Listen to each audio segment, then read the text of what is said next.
Bismillahirrahmanirrahim. Bismillahi wa bihamdih. Assalamualaikum warahmatullahi wabarakatuh.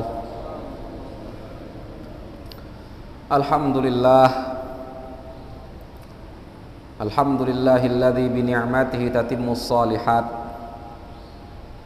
wa bi fadlihi tatanazzalul khairat wal barakat wa bi taufiqihi tatahaqqaqul maqasid wal ghayat. Asyhadu an la ilaha illallah wahdahu la syarikalah wa asyhadu anna sayyidana wa habibana Muhammadan abdullahi wa rasuluh la nabiyya ba'dah. Allahumma salli wa sallim wa barik ala hadha an-nabiyyil karim wa ala alihi wa sahbihi wa man ihtada bihudah ila yaumiddin. Amma ba'du. Bapak-bapak pengurus masjid dan jemaah i'tikaf Masjid Al-Mahabbah, Masjid At-Taqwa Pancor, ya mudah-mudahan Allah Subhanahu wa taala menganugerahkan kepada kita al-istiqomah. Memulai kebaikan itu berat, dan istiqomah dalam kebaikan jauh lebih berat lagi, sehingga ganjaran bagi pelaku kebaikan yang istiqomah dalam kebaikan itu berlipat-lipat. Ulama mengabarkan kepada kita dawamul khairi minal khairi, keberlangsungan sebuah kebaikan, terus menerusnya kebaikan itu menjadi kebaikan tersendiri. Artinya apa? Orang yang misalnya istiqomah melaksanakan sholat wajib atau sholat sunnat, maka ganjarannya bertambah dari melaksanakan sholatnya, kemudian dari istiqomahnya. Allah Subhanahu wa ta'ala berfirman dalam surat Az-Zumar yang insyaallah akan kita sama-sama baca pada malam hari ini. Bismillahirrahmanirrahim. Lahu maqalidus samawati wal ard walladzina kafaru bi ayatillahi ulaika humul khasirun. Baginya atau miliknya, milik Allah Subhanahu wa ta'ala, maqalid, kunci-kunci perbendaharaan as-samawat wal ardi, langit dan bumi. Walladzina kafaru bi ayatillahi, dan orang-orang yang mengingkari tanda-tanda atau ayat-ayat Allah, ulaika humul khasirun, itulah orang-orang yang benar-benar merugi. Al-kufru maknanya adalah mengingkari, menolak, sehingga orang yang dikatakan kafir adalah orang yang mengingkari hal-hal yang membuatnya masuk ke dalam keimanan. Yang membuat orang masuk ke dalam keimanan misalnya beriman kepada Allah. Kalau dia mengingkari Allah, keberadaan Allah, maka dia telah keluar daripada keimanan. Faqad kafara, dia telah kafir. Yang membuat orang masuk ke dalam keimanan misalnya mengimani kitab-kitab Allah, baik Al-Quran maupun kitab-kitab yang diturunkan kepada nabi-nabi sebelumnya, kitab Taurat atau kitab Injil atau kitab Zabur. Maka dengan mempercayai itu seorang masuk ke dalam keimanan, dengan mengingkari itu seseorang akan masuk ke dalam kekafiran. Dan rukun-rukun Islam itu, rukun-rukun iman itu, jika seseorang berhenti meyakini, berhenti mengimani salah satu dari hal tersebut, maka dia telah keluar daripada keimanan. Kafir itu adalah istilah dalam i'tiqad, istilah dalam tauhid, untuk menjelaskan status dari orang yang tidak mengimani. Orang yang mengimani, orang yang meyakini namanya mukmin. Al-mu'min billah, orang yang beriman, percaya kepada Allah. Kalau orang yang tidak beriman, maka itu namanya kafir. Sehingga istilah kafir ini tidak boleh tidak boleh digunakan di sembarang tempat, tidak boleh digunakan bukan pada tempatnya, sehingga tidak boleh sedikit-sedikit orang dikatakan kafir misalnya, tidak boleh. Itu adalah mustolah, istilah dalam tauhid untuk menggambarkan orang yang meyakini dan orang yang tidak meyakini. Yang meyakini namanya mukmin, yang tidak meyakini namanya kafir. Sehingga itu adalah istilah hati, karena keyakinan itu ada pada hati.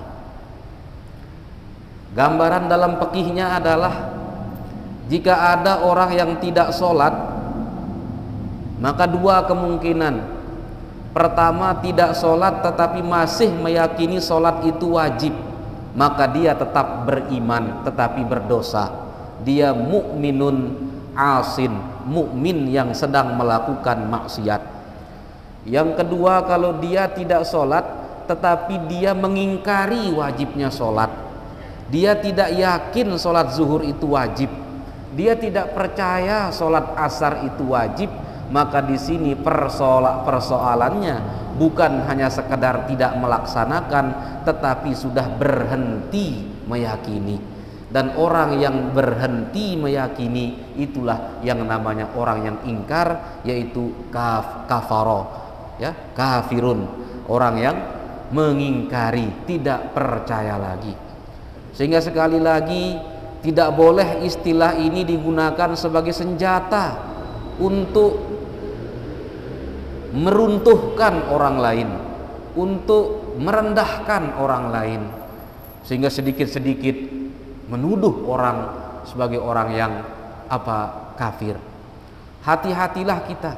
Ada ungkapan man kaffara mu'minan fahuwa kafirun. Barang siapa yang mengkafirkan orang beriman, maka dia sendiri yang kafir, karena dia salah tempat meletakkan merek, salah tempat meletakkan status. Orang beriman dia kasih status kafir, maka yang salah bukan yang dikasih status tetapi dianya. Maka orang-orang yang mengingkari walladzina kafaru bi ayatillah, ayatillah, tanda ayat-ayat Allah di sini artinya ayatillahi tartiliyati wal kauniyah, ayat-ayat Allah baik yang tertulis maupun al-ayah al-manzurah, tanda-tanda Allah yang terlihat, tanda-tanda kekuasaan Allah di alam semesta ini. Ada ayat-ayat Allah yang tertulis baik dalam Al-Quranul Karim maupun dalam hadis Nabawi, juga hadis Qudsi. Tetapi ada tanda-tanda kekuasaan Allah yang terbentang di alam, di dalam diri manusia, bahkan wapi ampusikum, di dalam diri manusia sendiri. Jika kita menengok ke dalam diri kita, niscaya kita akan menemukan tanda-tanda kekuasaan Allah Subhanahu wa ta'ala. Betapa banyak dalam ayat Al-Quran kita membaca ayat yang dimulai dengan misalnya wa min ayatihi an khalaqalakum min anfusikum azwaja misalnya, ya. Dan di antara tanda-tanda kekuasaan Allah itu diciptakan pasangan untuk kita dari jenis kita. Tidak diciptakan pasangan kita itu dari jin misalnya, tidak diciptakan pasangan kita itu dari malaikat umpamanya, tetapi min ampusikum, dari jenis kita. Karena kepada yang sejenislah, yang sama asal muasal kitalah rasa kecondongan, rasa ketenangan itu cepat tumbuh. Misalnya jemaah haji yang ke Mekah, di Mekah itu berbaur hujjaj, jemaah haji dari berbagai negeri, Ketika jemaah haji Indonesia berjumpa dengan jemaah haji Indonesia, lebih cepat dia percaya. Kalau orang lain misalnya dia ragu-ragu menitipkan tasnya karena ada kebutuhan, tetapi jika yang ditemukan adalah orang Indonesia, tiba-tiba kita cepat percaya. Padahal namanya orang baik dan tidak baik itu tidak mengenal asal muasal. Yang dari luar pun bisa baik, bisa tidak baik. Yang dari negeri kita pun bisa baik dan tidak baik. Tapi rasa ketenangan lebih cepat muncul dari orang yang min ampusikum, sama dia dengan kita. Ada ayat-ayat itulah yang termasuk tanda-tanda. Tanda-tanda untuk apa? Tanda-tanda kekuasaannya, tanda-tanda keberadaannya. Maka kita diminta misalnya dalam sebuah riwayat, tafakkaru fi khalqillahi wala tafakkaru fillah, ya, untuk mengetahui, memahami Allah Subhanahu wa ta'ala cukup dengan berpikir tentang makhluk-makhluknya. Jangan memikirkan Allah, karena derajat kita, kemampuan akal kita diciptakan tidak untuk mampu memikirkan Allah. Allah menciptakan akal untuk kita, dan akal itu sudah dibatasi kekuatan dan jangkauannya oleh Allah. Tidak bisa akal itu melebihi, menjangkau area yang di luar jangkauannya. Ibarat kata misalnya ada, katakanlah router wifi, dia sudah diatur jangkauan sinyalnya itu radius 100 meter. Maka kalau lebih dari itu, sinyal wifi itu tidak bisa kita temukan. Maka akal gunakan untuk tafakkaru fi khalqillah, berpikir tentang makhluk-makhluk Allah, ciptaan-ciptaan Allah, bukan tafakkaru fillah, wala tafakkaru fillah, dan janganlah berpikir tentang Allah itu sendiri. Orang-orang yang mengingkari ayat-ayat Allah, baik ayat Allah yang terbaca dalam Al-Quran maupun hadis, maupun ayat-ayat Allah yang terbentang di alam semesta, ulaika uhumul khasirun, itulah orang-orang yang merugi. Itulah orang-orang yang sebenar-benarnya rugi. Karena mungkin kalau ayat Al-Quran hanya orang-orang yang mampu membaca tulisan Arab yang bisa melafazkannya dan membacanya. Tapi ayat-ayat Allah yang terbentang di alam semesta, di sekitar kita, di lingkungan dekat kita, yang tidak mampu berbahasa Arab bisa juga untuk membacanya. Sehingga dari ayat ini bisa, atau sementara ulama menarik satu kesimpulan bahwa la izdiwajiyata fil ulum, tidak ada dikotomi, tidak ada pembedaan ilmu pengetahuan. Belajar ilmu fikih di luar dari yang kita butuhkan untuk melaksanakan kewajiban kita, itu hukumnya fardu ain. Misalnya kebutuhan kita sholat, maka belajar sholat itu wajib ain. Mengapa? Karena kita tidak bisa sholat tanpa mengetahui ilmunya. Tetapi kalau mengetahui hukum fikih tentang apakah hukum orang yang melakukan kejahatan ini, bagaimana hukum fikih dari orang yang begini-begini, maka itu fardu kifayah, ya. Belajar ilmu kedokteran pun fardu kifayah. Belajar ilmu matematika, ilmu sosiologi, ilmu segala macamnya, itu fardu kifayah. Apa makna fardu kifayah? Kalau sampai tidak ada satupun orang Islam yang mempelajari ilmu tersebut, salah kita semuanya, ya, salah kita semuanya. Harus ada umat Islam ini yang menjadi insinyur misalnya, yang menjadi pedagang, yang menjadi ahli ekonomi, yang menjadi ahli tafsir, yang menjadi ahli fikih, yang menjadi ahli usul fikih. Semua itu termasuk ke dalam ilmu agama.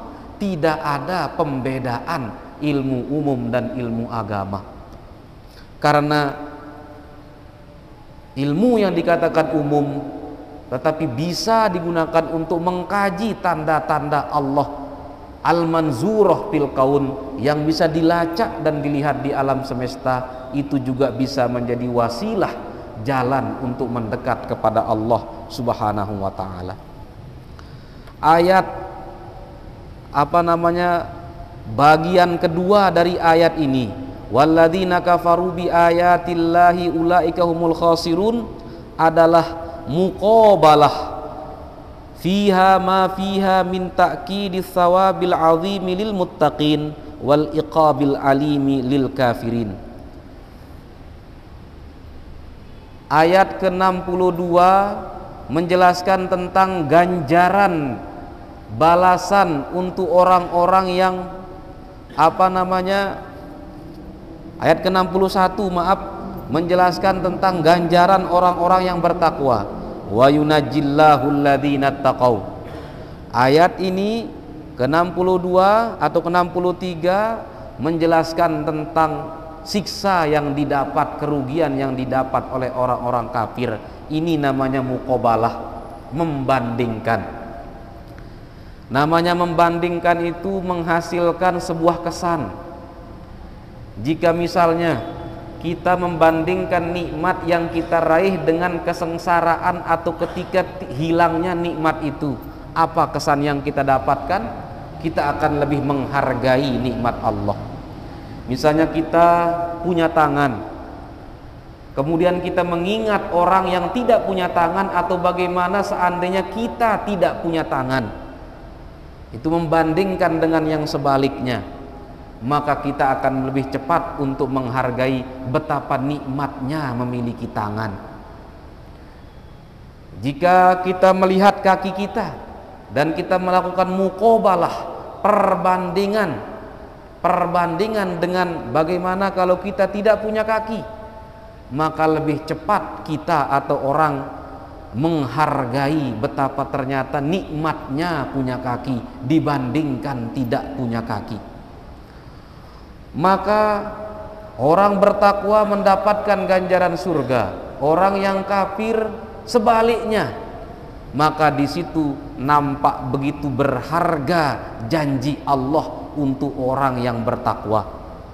Nampak begitu besar dan bermakna janji Allah kepada orang-orang yang bertakwa. Muqabalah, membandingkan dengan yang sebaliknya itu, apabila terkait dengan nikmat Allah, maka lebih cepat menghantarkan orang untuk menghargai nikmat yang sedang ia dapatkan.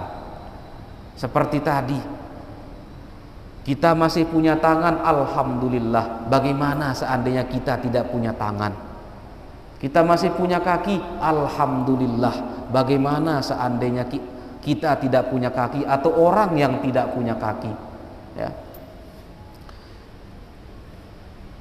Bapak-bapak, ibu sekalian, walladzina kafaru bi ayatillahi ulaika humul khasirun. Ya. Itu muncul setelah apa? Setelah Allah menjelaskan kemampuannya. Allahu khaliqu kulli syai'. Ayat ini muncul setelah Allah menunjukkan, ya, wasafallahu nafsahu bisifatil ilahiyyati wal jalaliyah. Ayat tentang kerugian orang kafir ini berada setelah ayat yang menunjukkan kebesaran Allah, bahwa Allah khaliqun lil asya'i kulliha. Allah menciptakan segala sesuatu, malikan lima wa kauniha malikan lima qalidis samawati wal ardi bi asriha. Allah juga memiliki kunci-kunci perbendaharaan langit dan bumi semuanya. Maka Allah menyampaikan orang-orang yang menutup mata dari tanda-tanda itu, itulah sebenarnya orang yang tetu-tetu benar-benar merugi. Karena kebenaran sudah sedemikian jelas, kebenaran sudah sedemikian jelas, terang, tetapi dia memilih untuk apa? Untuk melihatnya, ya, untuk tidak melihatnya. Qul afa ghairallahi ta'murunni a'budu ayyuhal jahilun. walaqad uhiya ilaika wa ilal ladzina min qablika la in asyrakta la yahbatanna 'amaluk wa la takunanna minal khasirin balillaha fa'bud wa kum minasyakirin. 3 ayat ini adalah satu kesatuan yang utuh, ya. Katakan wahai Nabi, apa ghairallahi ta'murunni, ya. Dalam Al-Quran atau riwayat qiraat yang kita gunakan ta'murunni, memang ada pula yang membacanya dengan ta'murunani. Misalnya riwayat daripada Ibnu Amir membacanya qul aghairallahi ta'murunani. Ada pula riwayat dari Nafi' bacanya qul aghairallahi ta'muruni. Perbedaan-perbedaan qiraat itu adalah perbedaan yang muktabar atau diakui kebenarannya, tidak saling menyalahkan karena sesuai dengan riwayat dan cara baca yang ulama-ulama itu dapatkan dari sahabat, dan sahabat itu didengarkan bacaannya oleh Nabi. Karena sahabat-sahabat itu memperdengarkan bacaannya di hadapan Nabi. Kalau Nabi tidak menyalahkan berarti tidak salah cara bacanya. Karena tidak boleh Nabi itu diam kalau ada kesalahan. Maka diamnya Nabi terhadap sebuah ucapan atau terhadap sebuah perbuatan itu menunjukkan ucapan atau perbuatan itu benar, karena Nabi tidak boleh diam kalau melihat kesalahan. Yang salah harus dikatakan salah. Sehingga perbedaan cara baca qiraah ini menjadi perbedaan yang muktabar. Apa ghairallahi a'budu bi amrikum, katakan kepada mereka wahai Nabi, apakah saya akan menyembah selain Allah karena perintah atau suruhan kalian? Ya, karena dulu orang musyrik, wadzalika hina qala lahul musyrikun. Ayat ini turun ketika orang-orang musyrik berkata kepada Nabi, aslim bi ba'di alihatina wa nu'minu bi ilahaka. Begini saja Nabi, ya. Daripada susah-susah kita ketemu, susah-susah kita berdebat terus, kita kompromi saja. Engkau sembah sebagian Tuhan kami, nanti kami juga akan sembah Allah, katanya. Ini jalan tengah. Daripada susah engkau berdakwah kepada tauhid, kami menyembah patung yang banyak, begini saja, engkau sembah sebagian patung ini, kami nanti akan menyembah Allah juga, ya. Maka Allah menyampaikan kepada Nabi, qul, katakan, aghairallahi ta'muruni, apakah kalian menyuruhku menyembah selain Allah, ya. Qul aghairallahi ta'muruni a'budu ayyuhal jahilun, ya. Apakah engkau menyuruhku menyembah selain Allah, wahai orang-orang yang jahilun. Jahilun itu tidak mengetahui, lawanan daripada alim. Sehingga jahil itu kadang-kadang buruk, kadang-kadang tidak buruk. Misalnya kita tidak mengetahui keburukan, ana jahilun bil kufri, saya bodoh terhadap kekafiran, maka tidak buruk. Tetapi bodoh di sini berarti buruk karena mereka tidak mengetahui kebenaran. Bukan sekedar tidak mengetahui, ya, tetapi mereka sudah mengetahui kebenaran tetapi tidak mengikutinya. Cahaya itu mereka saksikan tapi mereka memilih untuk menutup mata dan hatinya. Sehingga pada beberapa ayat sebelumnya disebutkan jahanam itu maswal lil mutakabbirin. Dalam ayat sebelumnya 2 minggu yang lalu. Bukan karena mereka tidak mengetahui kebenaran, tidak bisa memahami Al-Quran, bukan, karena mereka menolak kebenaran. Maka disebut jahiliyah sebagai orang yang bodoh. Karena apa? Tahu kebenaran tetapi tidak mengikutinya. Tahu mana yang benar tetapi malah mengingkarinya. Karena sekali lagi hakikatnya tidak mengetahui itu jahil. Dan jahil itu kalau berkaitan dengan ilmu yang benar, jahil itu buruk. Tapi kalau kita jahil pada ilmu-ilmu yang salah, tidak mengetahui ilmu-ilmu yang berkaitan dengan maksiat, maka jahil itu menjadi bagus malah. Ya, walaqad uhiya ilaika wa ilal ladzina min qablika la in asyrakta la yahbatanna amaluka wa la takunanna minal khasirin.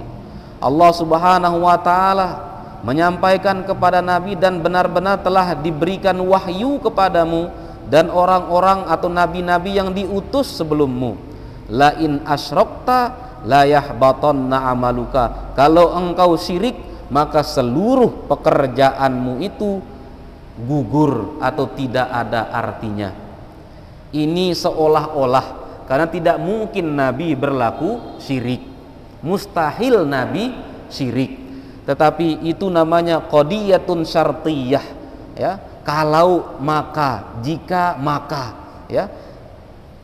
Wal qadiyah asyartiyah la yalzamu min sidqiha sidqu juz'aiha. Yang namanya seandainya itu kan tidak terjadi, sehingga Allah menyampaikan kepada Nabi, seandainya engkau berlaku syirik wahai Nabi, semua pekerjaan baikmu itu akan tidak ada artinya. La yahbatanna amaluka itu tidak ada upahnya, tidak ada pengaruhnya. Dia sudah mengerjakan kebaikan tetapi tidak ada bekasnya, tidak ada upahnya. Sehingga akan diingatkan kita, la tubtilu, ya, jangan membatalkan amal kebaikan yang sudah kita lakukan. Jangan menggugurkan amal kebaikan yang sudah kita lakukan, karena nanti kita hanya dapat lelahnya, tidak dapat barokahnya, tidak dapat upahnya. Maka seandainya wahai Nabi engkau mengikuti mereka, ya, mengikuti mereka berlaku syirik, maka tidak ada artinya amal-amal perbuatanmu. Itu seandainya, dan seandainya itu tidak terjadi. Sama dengan ayat di surat Anbiya, lau kana fihi ma alihatun illallahu la fasadata fasubhanallahi rabbil arsy amma yasifun, misalnya. Kalau di langit dan bumi itu ada dua Tuhan, pasti rusak. Tetapi kan kenyataannya tidak mungkin ada dua Tuhan, hanya satu, la ilaha illallah, tiada Tuhan selain Allah. Tetapi Allah menyampaikan pengandaian untuk apa? Menyampaikan kepada kita sehingga kita tergerak untuk memikirkannya.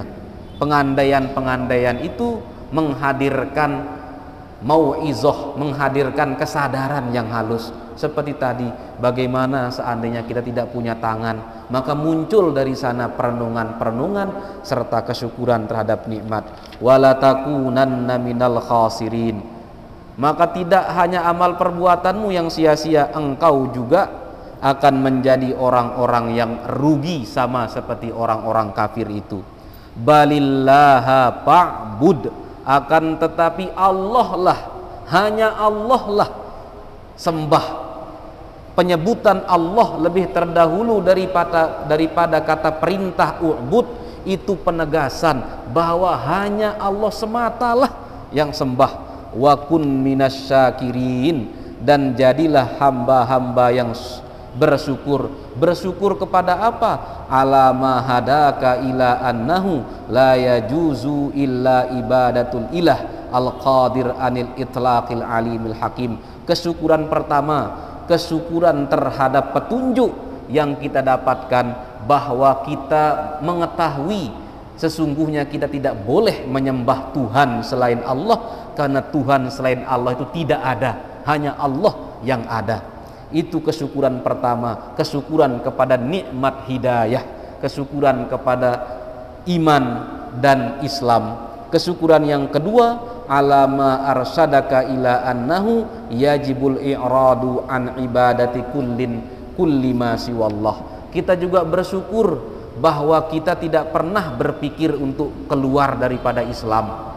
Kita juga bersyukur bahwa kita tidak pernah ragu dengan agama kita ini. Bagaimana seandainya orang diuji dengan keraguan-raguan, dia ragu terus dengan agamanya, itu rawan untuk dia murtad, rawan untuk keluar. Maka alhamdulillah untuk nikmat hidayah, alhamdulillah bahwa tidak ada keraguan-raguan di hati kita tentang agama ini. Allahumma habbib ilainal iman wa zayyinhu fi qulubina wa karrih ilainal kufra wal fusuqa wal isyan waj'alna minar rasyidin. Allahumma hayyi lana min amrina rasyada. Aqulu qouli hadza wa astaghfirullah li wa lakum wa lisairil muslimina wal muslimat.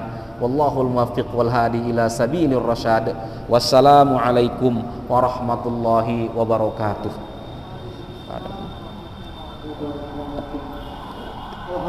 Kayak